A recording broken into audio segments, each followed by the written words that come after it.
Hola, ¿qué tal? ¿Cómo están? Bienvenidos otra vez a un nuevo video. En esta ocasión vamos a estar hablando de la Revolución Mexicana de 1910. ¿Por qué? Primero porque es el tema que estoy dando en la escuela, lo cual es la principal motivación de muchos de mis videos.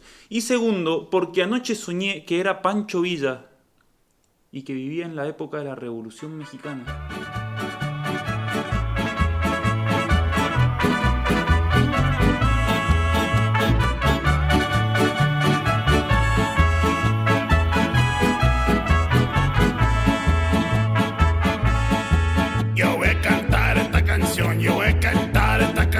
Para mi gente.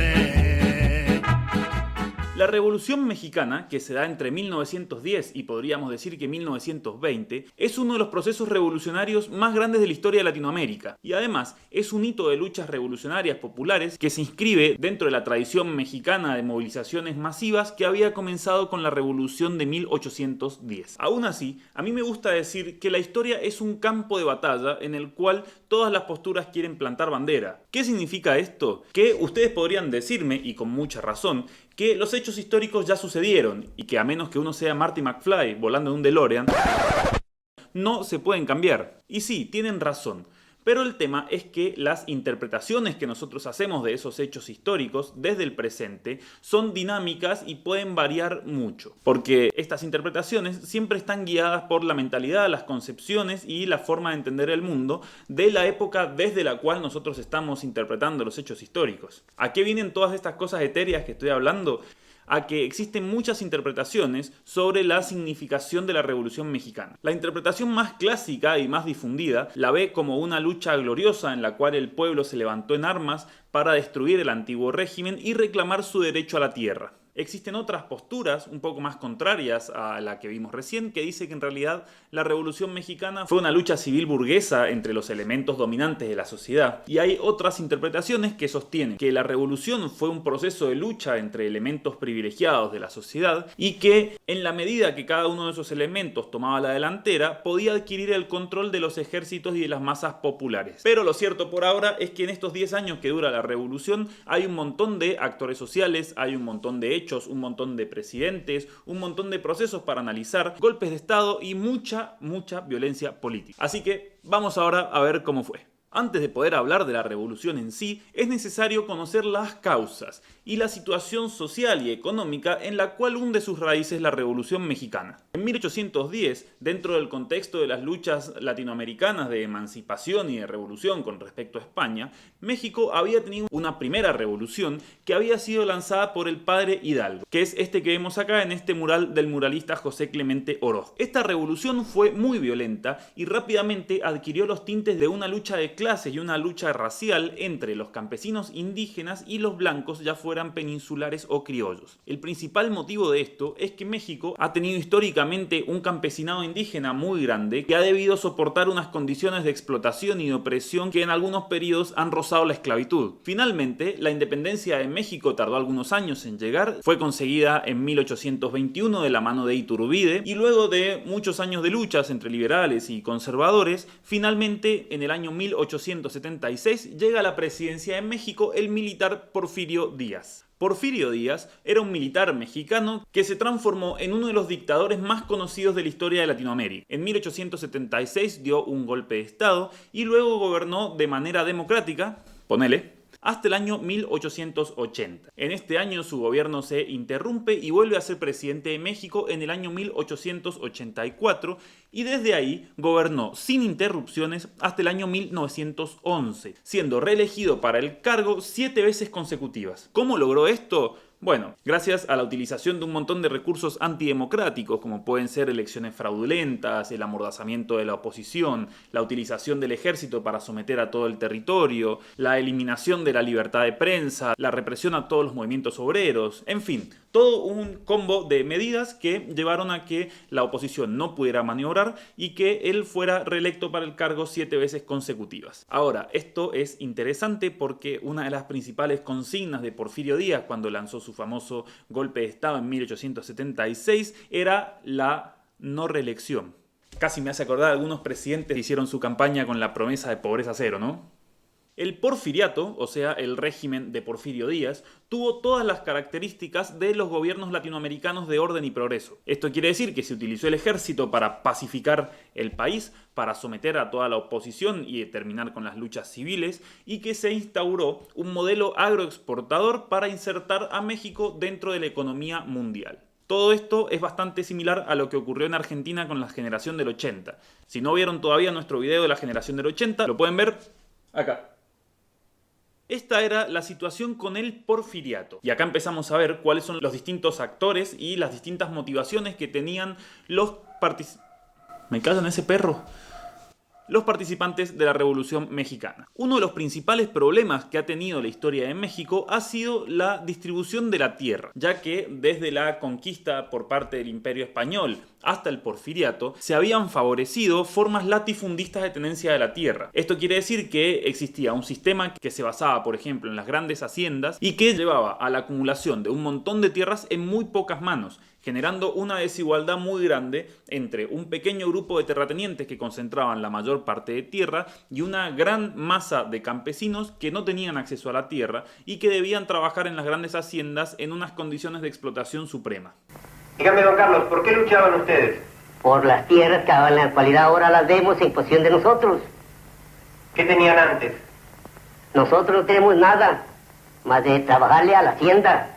¿Qué es lo que buscaban ustedes con la revolución? Pues desalojar al hacendado.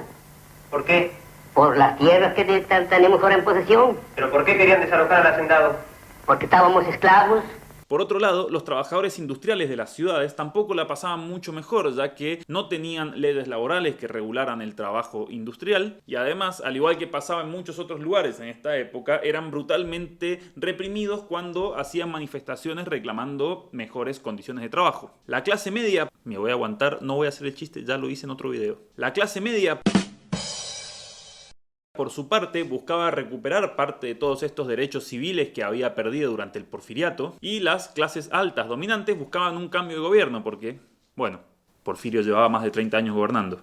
Todo este caldo de cultivo para que existiera una revolución iba a explotar en el año 1910. Luego de que Porfirio anunciara a sus 80 años que iba a ser candidato para la reelección otra vez, Francisco Madero, que era miembro de una de las familias más ricas del norte, lanzó su plan de San Luis Potosí, en el cual acusaba a Porfirio Díaz de fraude, se proclamaba a sí mismo como presidente provisional y llamaba a una insurrección popular. Básicamente, los planes eran las declaraciones revolucionarias que se hacían antes de una revolución o de un golpe de Estado, en el cual se especificaba por qué se hacía la revolución y cuáles eran los objetivos. No se imaginan lo que es tener que estudiar todos los planes. Ahora bien, esta revuelta popular, a la cual llamaba Francisco Madero, estalló primero en las montañas del oeste al mando de Pancho Villa. Y mientras tanto, Emiliano Zapata encabezaba una rebelión de campesinos en el sur. Y de esta manera se forman los dos ejércitos populares más grandes de la Revolución Mexicana: el ejército de Pancho Villa al norte y el ejército de Emiliano Zapata al sur. Ambos ejércitos y ambos personajes tenían como principal demanda y como principal motivación la idea de conseguir una reforma agraria que llevara a un nuevo reparto de las tierras que le permitiera a los pequeños campesinos acceder a una parcela de tierra para cultivar y garantizar la subsistencia. Así, Madero utilizó al ejército de Pancho Villa sobre todo, y frente al avance de este ejército, en 1911 Porfirio Díaz se retiró del gobierno y Francisco Madero fue electo como presidente. ¿Ya está? ¿Terminó la revolución? ¿Listo? ¿Nos vamos? ¿No queda nada más? No.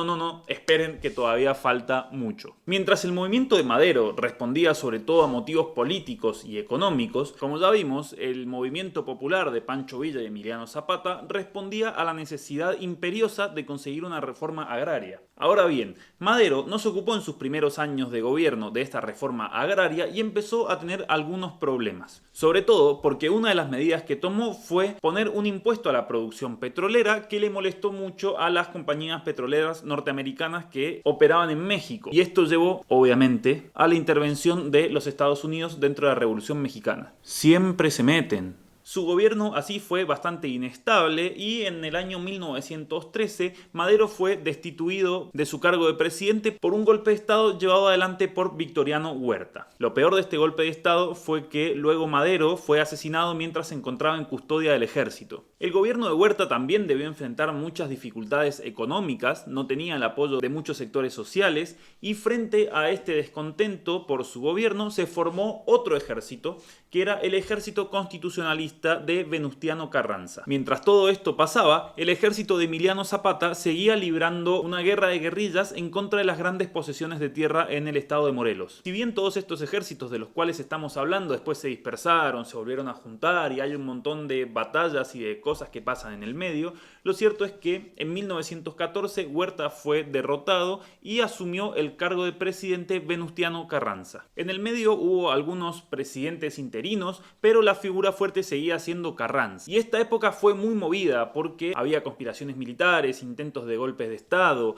incluso en un momento se formó una convención llamada ABC que estaba formada por Argentina, Brasil y Chile, que intentaba llegar a un acuerdo entre todos estos bandos opuestos dentro de la Revolución Mexicana. En el medio de todo este lío que se estaba desarrollando, en 1917 se sanciona una nueva constitución y nace el nuevo Estado de México. Lo importante de esta constitución es que preveía algunas reformas sociales y económicas, como la expropiación de los latifundios para subdividirlos, o el hecho de que establecía que la propiedad de los recursos naturales era de la nación, lo cual le daba la atribución al Poder Ejecutivo de poder expropiar a las compañías petroleras norteamericanas. Y eso hizo que Estados Unidos empezara a tomar incluso más partidos dentro de la revolución. En 1920 Carranza también fue asesinado y luego de algunos presidentes interinos y de algunas negociaciones, finalmente Álvaro Obregón llegó a la presidencia de manera constitucional y a través del voto. Y si bien no hay una periodización exacta, podríamos decir que en este periodo va finalizando la Revolución Mexicana. Porque a partir de este momento ya no va a existir tanto la violencia política, los ejércitos se van a calmar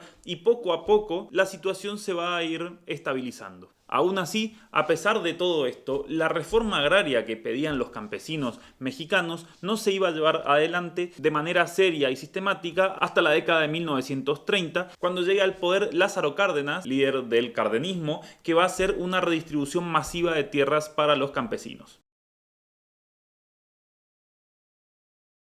Como hemos visto de manera súper resumida, la Revolución Mexicana es un proceso súper complejo en el cual participan distintos actores sociales y además todos tienen distintas motivaciones. El balance de la revolución es difícil y es dudoso y habría que estudiar mucho para poder dar una opinión definitiva. Pero lo que a mí me parece importante destacar es que la Revolución Mexicana ha quedado impresa en el imaginario colectivo como ese momento en el cual el pueblo se alzó en armas para conseguir sus derechos. Y de esta forma estamos llegando al final de este video. Espero que les haya gustado, que les haya servido. No olviden suscribirse, dejar sus likes y nos vemos en el próximo video. Muchas gracias.